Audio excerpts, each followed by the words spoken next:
Dear friends, let us pray, and we will continue reading the sayings of the Desert Fathers.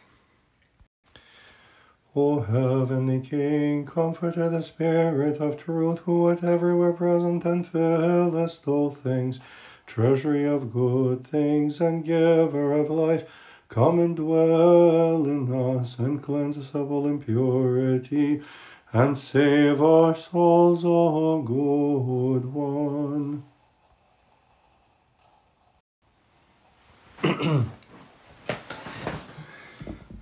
So today we will continue reading. I think it will be about Saint Arsenius the Great. Some more, indeed. Paragraph 34. The same Abba told some fathers who came one day from Alexandria to see Abba Arsenius. Now, the same Abba would be Abba David. Must have been one of his disciples, or at least one of his friends, somebody who knew him well.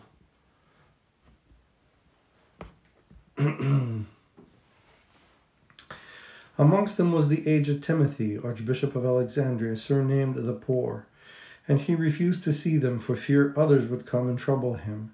In those days he was living in Petra of Troy. So they went back again, feeling annoyed. Now there was a barbarian invasion, and the old man went to live in Lower Egypt. Having heard this, they came to see him again, and he received them with joy. The brother who was with them said to him, Abba, don't you know that we came to see you at Troy, and you did not receive us? The old man said to him, You have eaten bread and drunk water, but truly, my son, I tasted neither bread nor water, nor did I sit down until I thought you had reached home to punish myself because you had been wearied through me. But forgive me, my brothers.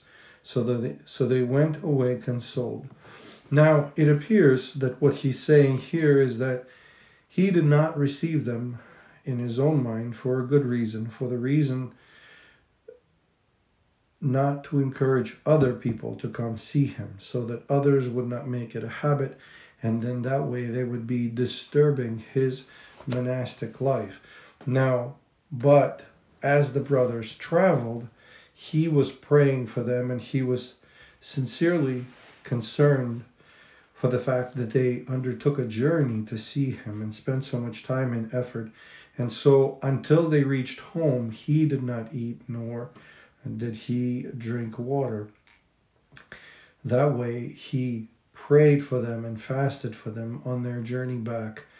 And so you might say, even though they didn't get a chance to speak to him directly, they certainly received the benefit of having him pray for them. Like, he definitely showed them love in a very interesting way.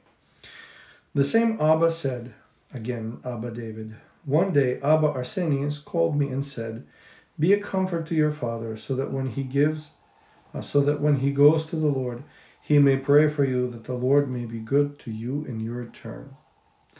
So I think this is a very interesting thing. The monastic establishment of that era was such that young monks always apprenticed under the more experienced older monks. And so what he's saying is, be a comfort to your father. In that sense, be a disciple that brings comfort. Don't be just a burden, a responsibility, and a labor, but be a comfort. And by being a comfort to your spiritual father, to your senior monk, you will acquire his prayers when he goes on to the Lord. And so he becomes a saint, and he will pray for you to God. I think this is actually quite applicable not only between the monastic spiritual fathers and their spiritual children or their disciples, not only sort of between the priest and his flock, but also even between the parents and the children. If the children are a comfort to their parents, if they are their consolation in their old age, when the parents cross the threshold of death and hopefully enter the kingdom of heaven, they will be praying for their children. And that way they will repay the kindness that their children gave to them. So this is not just for the monastics, it's pretty much for everyone. Or you could say, a teacher and a disciple, and so on. 36. It was said of Abba Arsenius that once when he was ill at Setis, the priest came to take him to church and put him on a bed with a small pillow under his head. Now behold, an old man who was coming to see him saw him lying on a bed with a little pillow under his head, and he was shocked and said, "Is this really Abba Arsenius, this man lying down like this?" Then the priest took him aside and said to him, "In the village where you lived, what was your trade?" "I was a shepherd," he replied. "And how did you live?" "I had a very hard life." Then the priest said, "And how do you live now in your cell?" The other replied, "I am more comfortable." Then he said to him, "Do you see this Abba Arsenius? When he was in the world, he was the father of the emperor, surrounded by thousands of slaves with golden girdles, all wearing collars of gold and garments of silk. Beneath him were spread rich coverings. While you were in the world as a shepherd, you did not enjoy even the comforts you now have, but he no longer enjoys the delicate life he had in the world. So you are comforted while he is afflicted." At these words, the old man was filled with compunction and prostrated himself, saying, "Father, forgive me, for I have sinned. Truly, the way this man follows is the way of truth, for it leads to humility, while mine leads to comfort." So the old man withdrew, edified.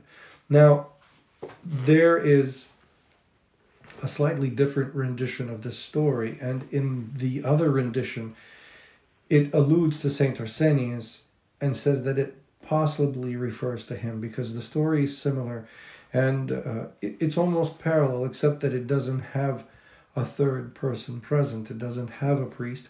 It just talks about a monastic who comes to visit a saint, someone like Saint Arsenius, and as he sort of enters his cell, he sees a small bed, he sees a spread on the bed, he sees a little bit of wine, a little bit of oil, when they eat and so on. And so in his thoughts, he starts to condemn Saint Arsenius. Most likely was Saint Arsenius because of this story, so they're almost parallel. So he begins to condemn Saint Arsenius for a luxurious living, maybe inappropriate for a monk. Saint Arsenius perceives his thoughts, perceives the fact that he condemns him, and asks him a question and says, "Father, before you came to the monastery, what did you do?" And he says, "I was a shepherd." And so then he says, "Well, as a shepherd, did you have to sleep on the ground outside under the open sky?" And he said, "Yes, it was a very difficult life." "Did you have to eat simply just dry bread and nothing much more because you were looking after flock?" "Yes." He says, "And what about your clothes and garments?" "Oh, well, they were very rough. He says, "And now that you've joined the monastery, do you have a room?" "I do. The room has a small bed." "Yes." "Does the economist of the monastery give you nice clothing?"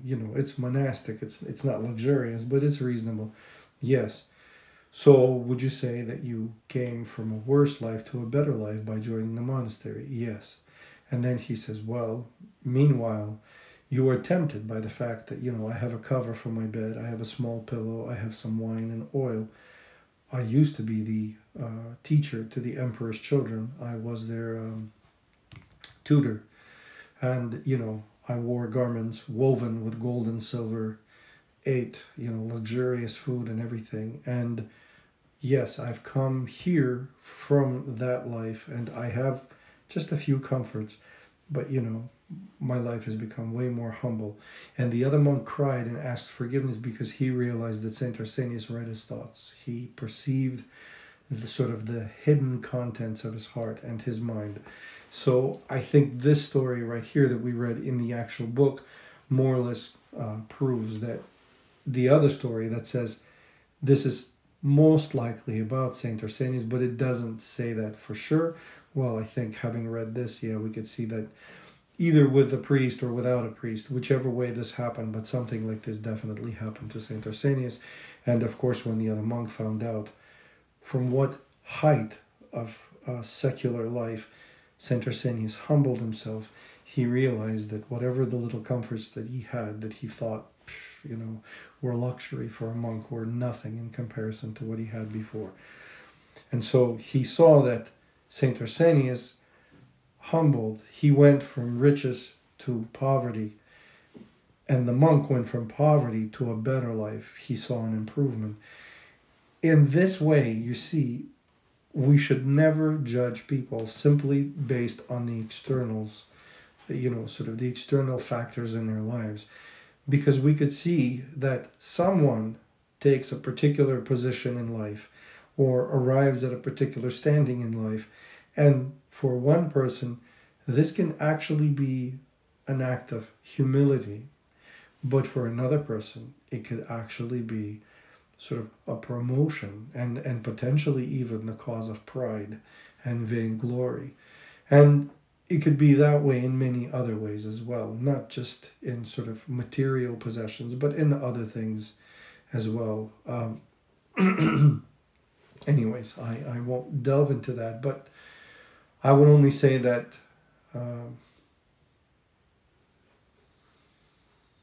yes, you could say that about education or about a career path, that maybe somebody, well, let's just say someone comes to church and someone is helping, reading on the clearest, or maybe singing in the choir. And that person might have been a big, or might actually still be a big boss, at his work, right? It could be a person of sort of great power and influence, and yet this person humbles himself and he comes to church and he serves and he reads and he sings and he helps out. And another person who might be of very low status comes to church and sees this as an opportunity to sort of acquire power that he doesn't have, to, command people around, or maybe to sort of show himself off because the person didn't really succeed in other, sort of ways in life. And so therefore the person comes to church and sees the church as yet a new stage to sort of show his plumes, I think maybe this also is a time when we should mention something that is extremely important, especially to modern day monasticism and really to church, to church ministry as such. Some people have a notion, and especially unchurched people who are sort of not living a spiritual life, they have this notion that the monastery is and forgive me for saying it harshly, sort of is a loser refuge. If you didn't succeed in secular life, if you didn't manage to get married, if you didn't manage to have a career, well, then you should go to the monastery. Take a look at Saint Arsenius. Take a look at Saint Anthony the Great. Saint Anthony was, very young when he embraced the monastic way of life. He certainly didn't fail anything. He had an inheritance from his parents with which he settled his sister. He took care of her needs, and only after she was taken care of did he embark upon the monastic path. Saint Arsenius came from probably the most illustrious career possible. And there were quite a few saints who left senatorial positions, or great, gubernatorial positions. We know of a Saint Ambrose of Milan. He was a governor's son and then became a very young governor in the city of Milan, and then was chosen as a bishop. And so he left his gubernatorial, sort of the governing position in the city, and he became a bishop in the church. And while some people might say, well, he even got a better thing, surely no one would argue. But I would actually say that woe unto us if we think somehow that monasticism is the last resort. You might then say that, well, since monasticism is a commitment to a life for Christ, to a life for God, well then, the life for Christ, the life for God, is only a last resort. I will only do this because I'm not really good at anything else.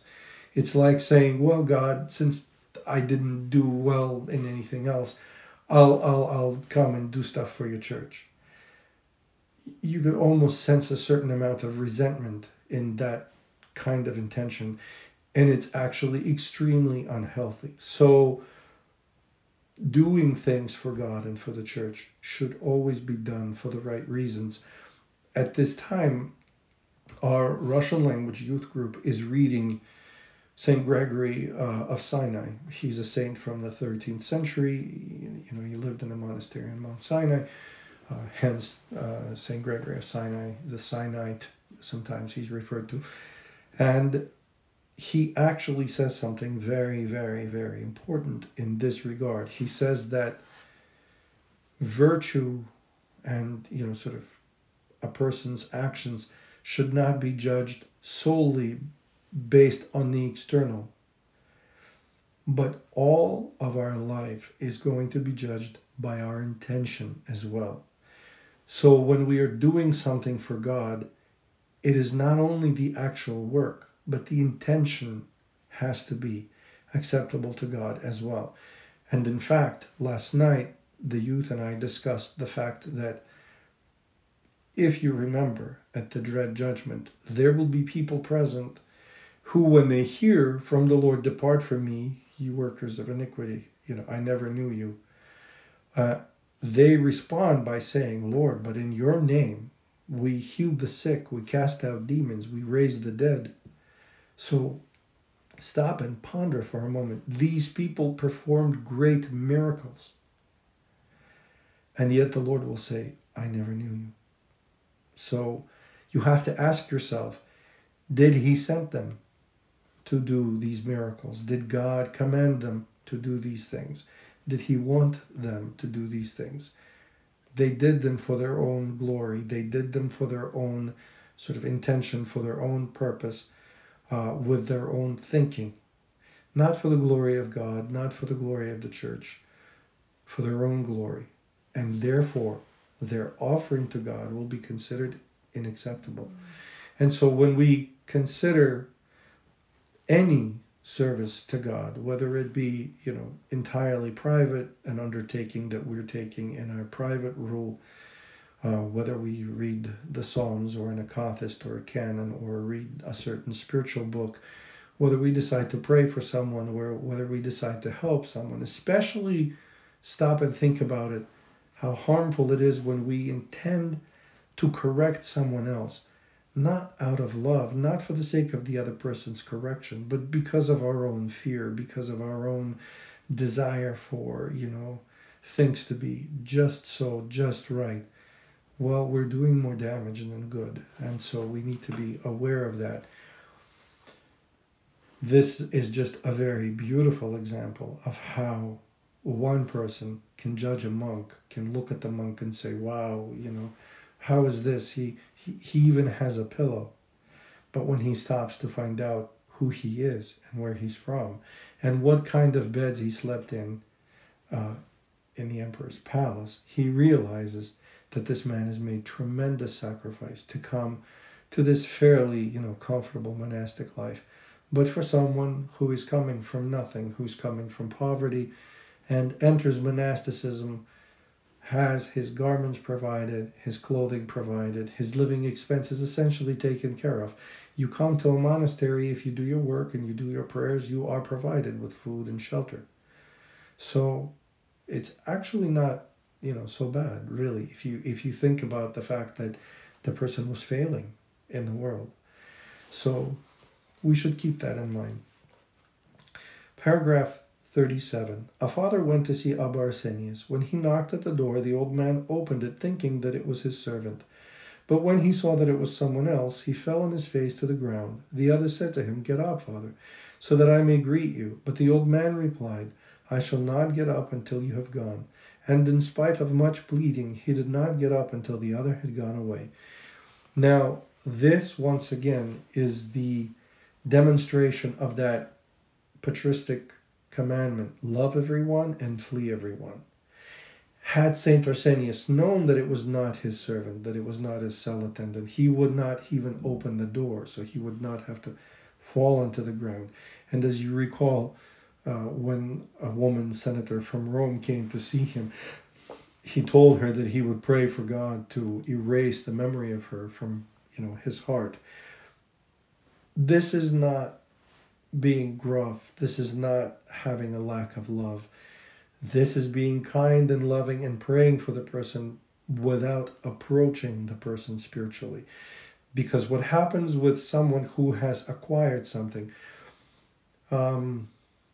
imagine somebody is balancing, a very complex sort of a collection of items in his hands, maybe like a number of baskets and so on.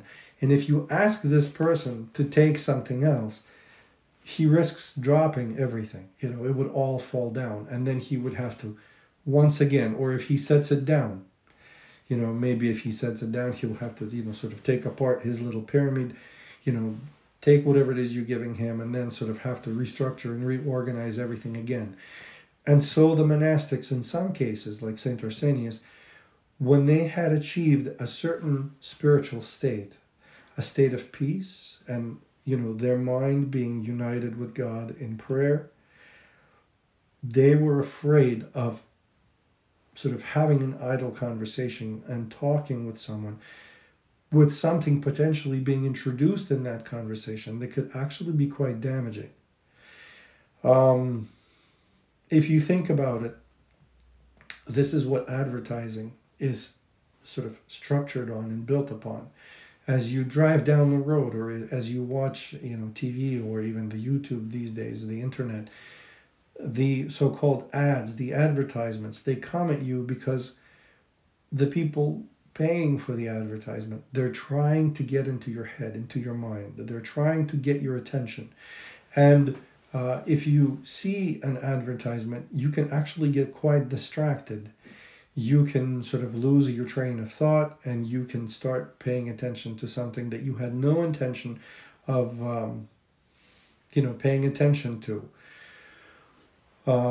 Somebody is writing here a question: how to overcome the addiction of empty talking. Please give an advice. I think that we would be best suited to go sort of from the opposite. In this case, I'm not going to tell you to, sort of curb the amount of talking or limit the amount of talking. Yes, you could do that. That's very good.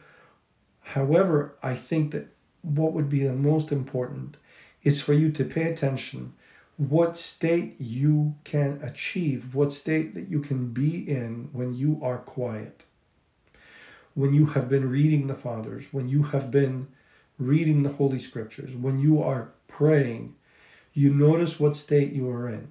When you come to church and you are attentively listening to prayer, the moment you start talking, you lose that grace, you lose that sense of peace, and simply idle chatter, maybe not as harmful, except for the fact that if it happens without any harm, one time, second time, third time, you might feel there's no harm in it and continue.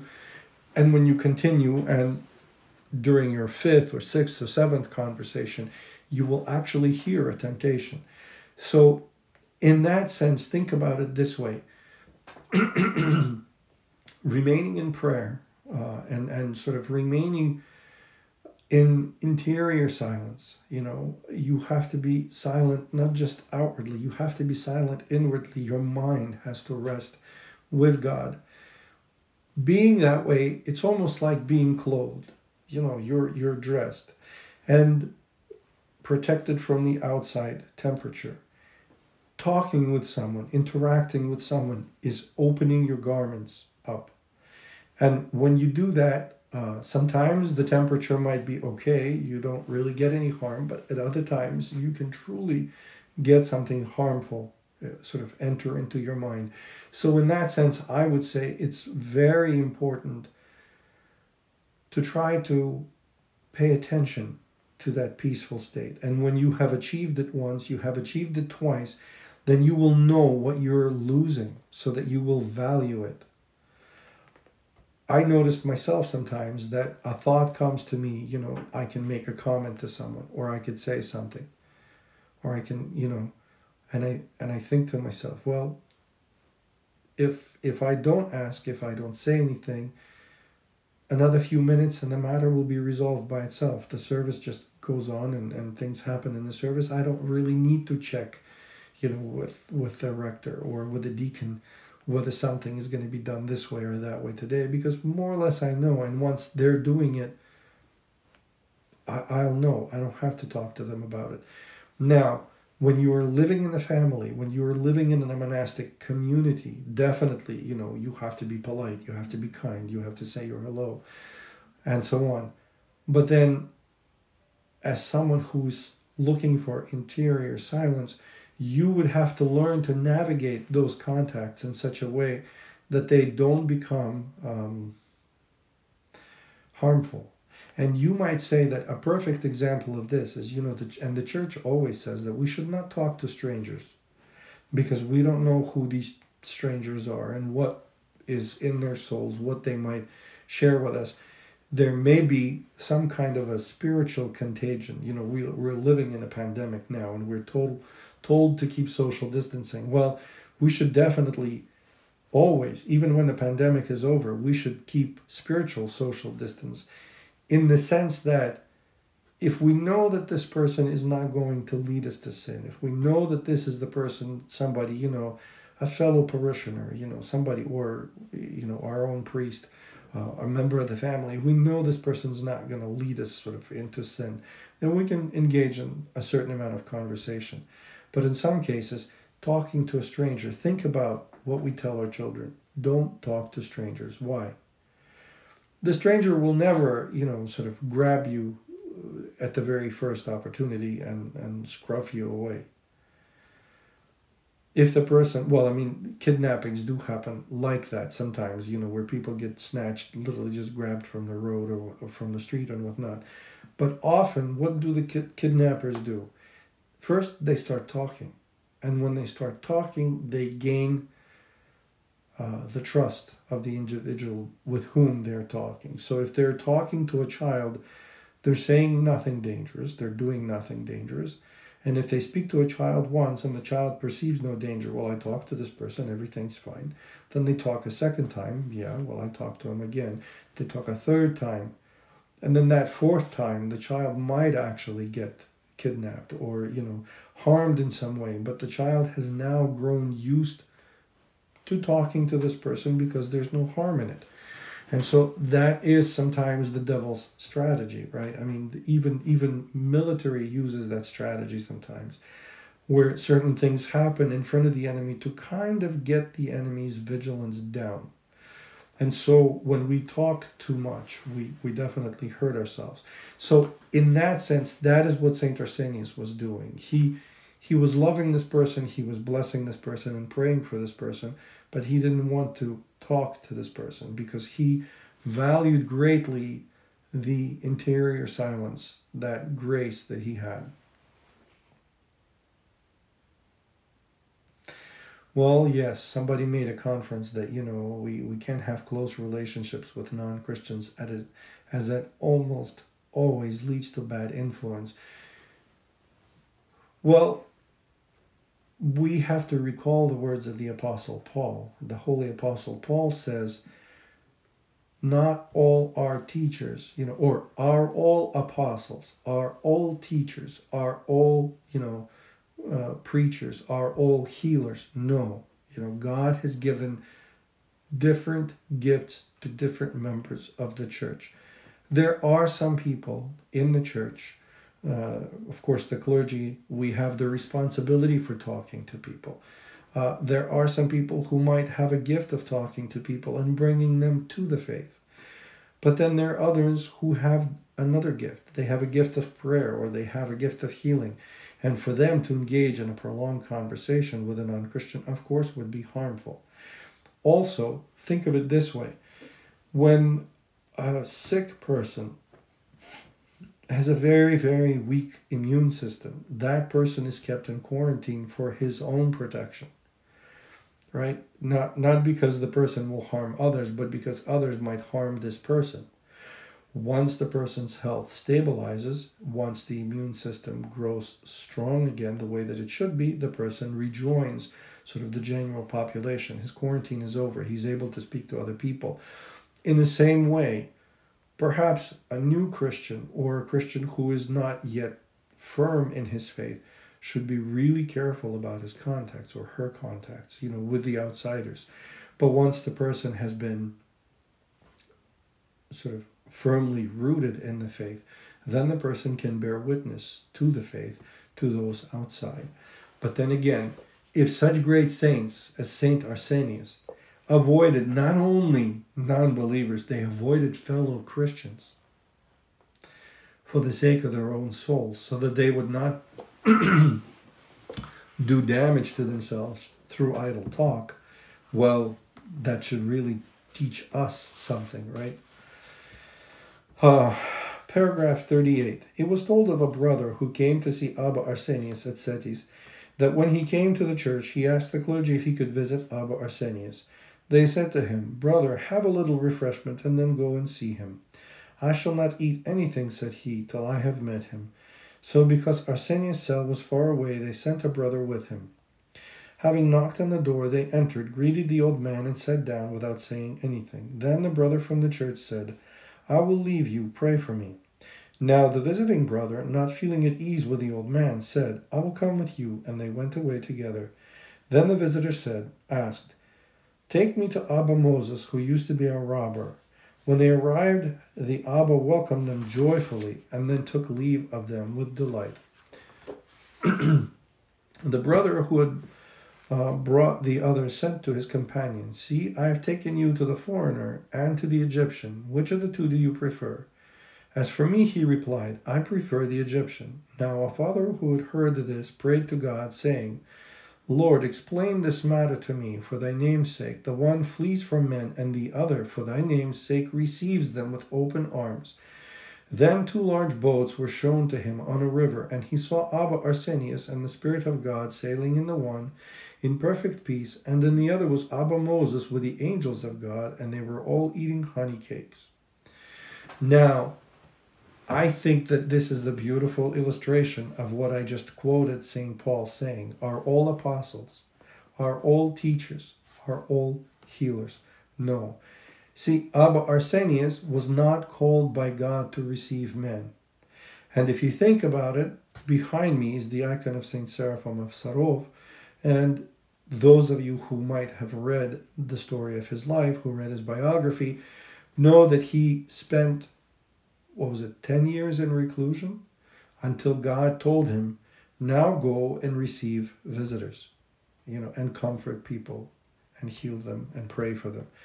So he went through a period of life like St. Arsenius where he did not receive anyone. And at the end of that period, God told him, "Now you should receive people." It's possible that if God told St. Arsenius to receive someone, he would. But for the most part, St. Arsenius was not called to that. There is sometimes an understanding that a monastic isn't necessarily always supposed to be kind and welcoming and, sort of hospitable. But the monastic is supposed to pray for everyone. And so if St. Arsenius was not called to the ministry of hospitality by God, he was called to prayer. Possibly also because, as a tutor of the emperor's children in the palace, he had had plenty of communication in his previous life. And it's possible that communicating with people in the new life, in the Christian life, well, he was a Christian in the palace as well, of course, but in the monastic life, might have been somehow damaging to him. And so we also must realize that if we come to church and we see somebody doing something and we want to just sort of say, well, I want to do the same thing, I want to do this, or I want to do that, or I want to do the other thing, it's important to seek God And ideally, it would be good to be called by God to a particular obedience in the church, not to do something simply out of your own volition. Because whenever you do something on your own, you could end up like those people who cast out the demons, heal the sick, and raise the dead. And then we're told by the Lord that even though they did it all in his name, he did not know them. That's pretty scary. So if we embark upon a Christian life, if we want to do that which is good, we should always be prepared to say, not my will, but thine be done. And that is why the Holy Fathers always say obedience is preferred to fasting and sacrifice, right? Obedience is higher than prayer and fasting. Why? Praying and fasting, someone can be doing it for himself, just to, for his own benefit. But being obedient is setting aside your own will. So, that's very important. Now, someone says, is it okay to consider saints as your special friends, especially if you feel to be spiritually close to them? Well, I certainly think it is. Now, if you come to church and tell me that, saint did something, therefore you're going to do the same thing, or God forbid that the saint told you to do something in your mind, obviously, I would have to sound an alarm, right? Because you would be approaching delusion. But having saints as friends, maybe not somebody that speaks back to you, but somebody that you speak to in prayer, and asking for their guidance and asking for their help, and having them as friends to whom you look up. Of course, that's a very healthy and a good practice. Now, let's see. Should we read? I guess we should read a little more.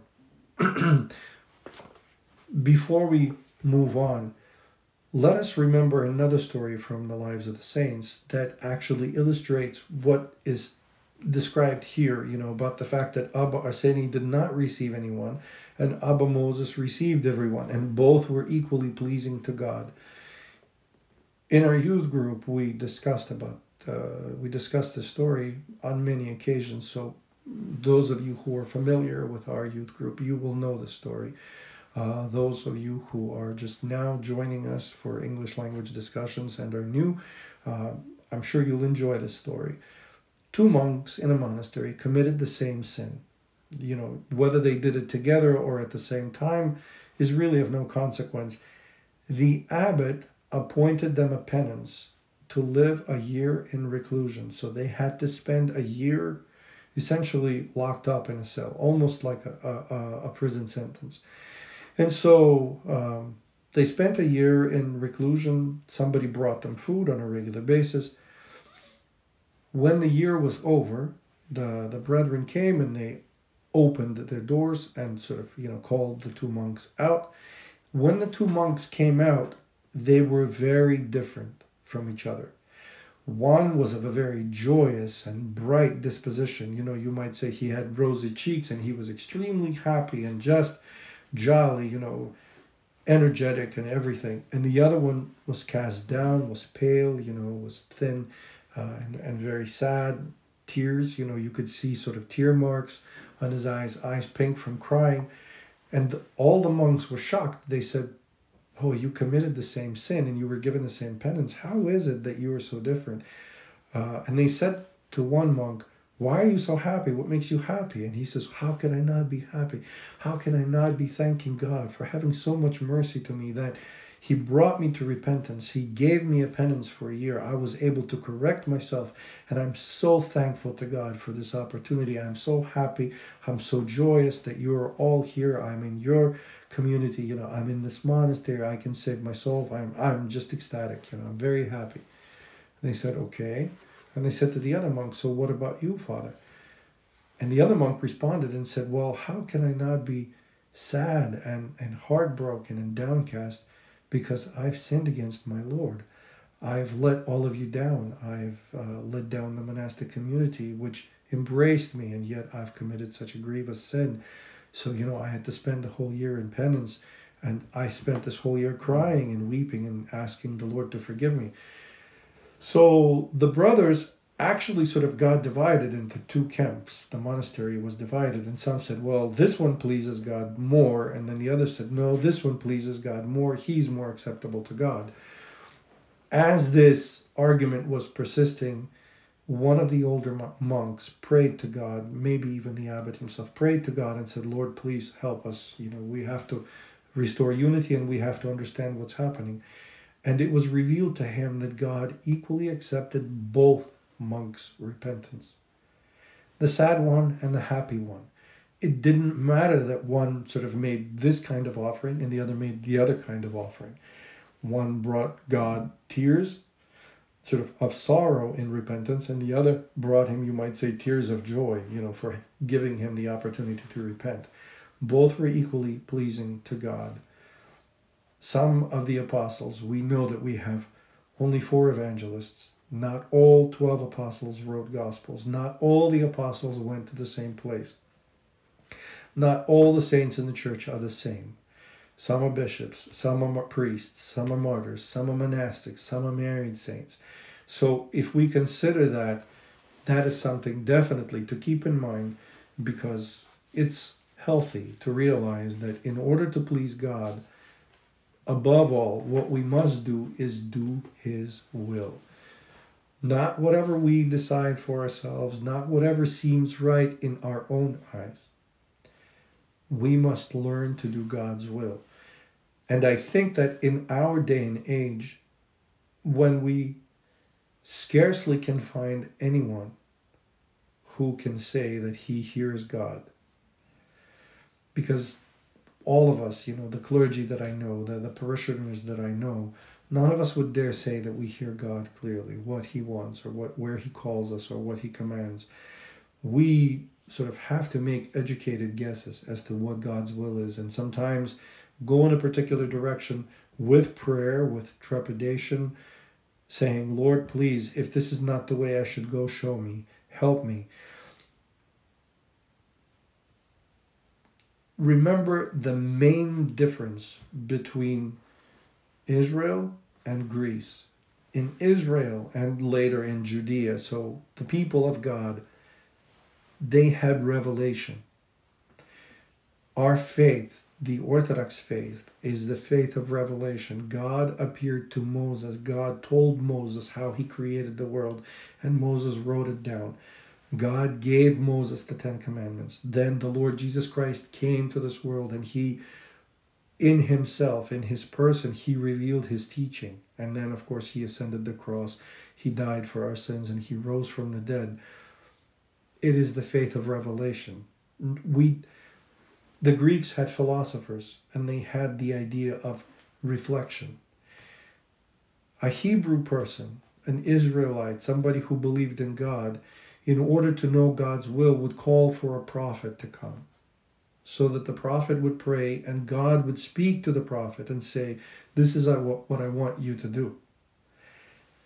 A Greek person, a person who was not enlightened with the true faith of God, would go to a philosopher. What would the philosopher do? The philosopher would look at the world and then reflect.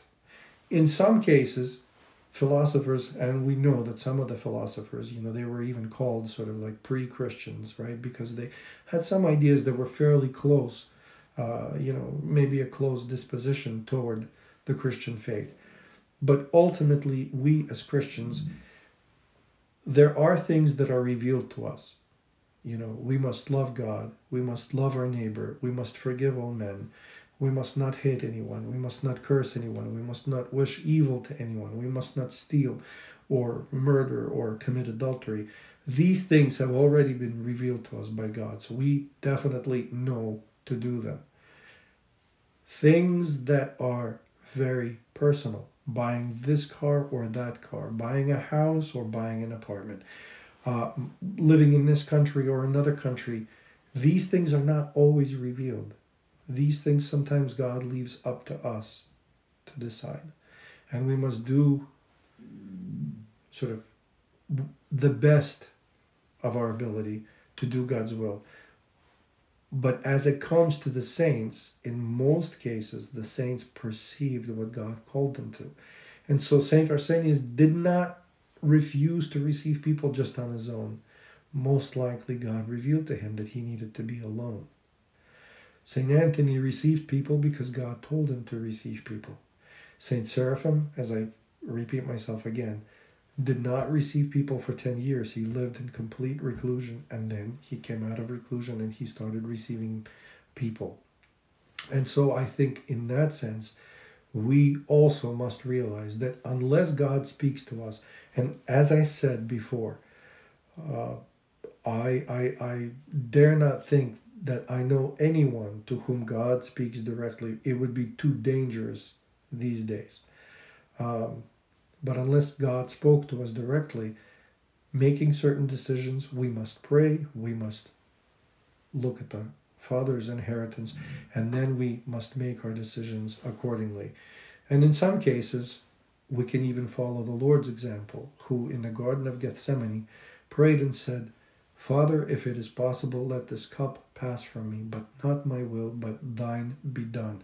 That should always be our approach. Lord, maybe I'm inclined to do something. Maybe I would like to sing in the church, or maybe I would like to wash the floor in the church, or maybe I would like to do something else. Not my will, but thine be done. And how do we know God's will? Sometimes God's will is manifested to us through the will of the church. Sometimes God might use certain circumstances to steer us, to direct us. And at other times, we just have to cross ourselves and proceed with faith that God would direct us. But to expect God to speak to us the way that he did to the prophets and he did to the saints, it's very audacious, and it would be very arrogant on our part, because we are not pure, we're not clean, we're not healthy enough to hear God speak to us directly. When he spoke to Moses on Mount Sinai, you recall when Moses came down, his face was shining like the face of Christ on Mount Tabor. He was also shining with the divine light. And the Israelites asked him to cover his face because they were scared to death to look upon his face.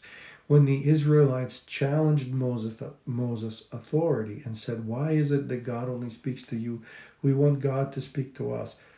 Moses prayed to the Lord and told him, this is what they're saying. And the Lord said, okay, tell them to prepare. I will speak to them from the mountain.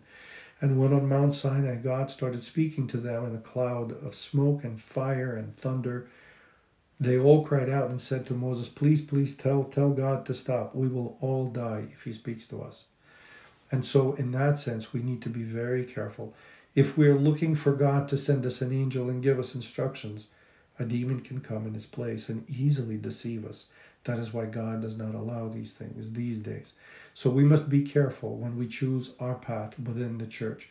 But we must also realize that there are, within the church, within the Orthodox faith, there are many different paths of serving God. There is the priesthood, there is the service of the church. For the women, there are sisterhoods, there is visiting the sick, there is doing various church work, and especially in our day and age, even someone can serve God by maintaining an Instagram account for his parish, or for his diocese, or for the youth group. There are many, many, many, many things which we could do for the glory of God. But most importantly, we should always strive to do God's will, so that we do not hear on the day of judgment and we say, Lord, but I sang in the choir, but I baked pies in the church, but I did this, or I donated much money, or I did this. And so the Lord wouldn't say, I don't know who you are.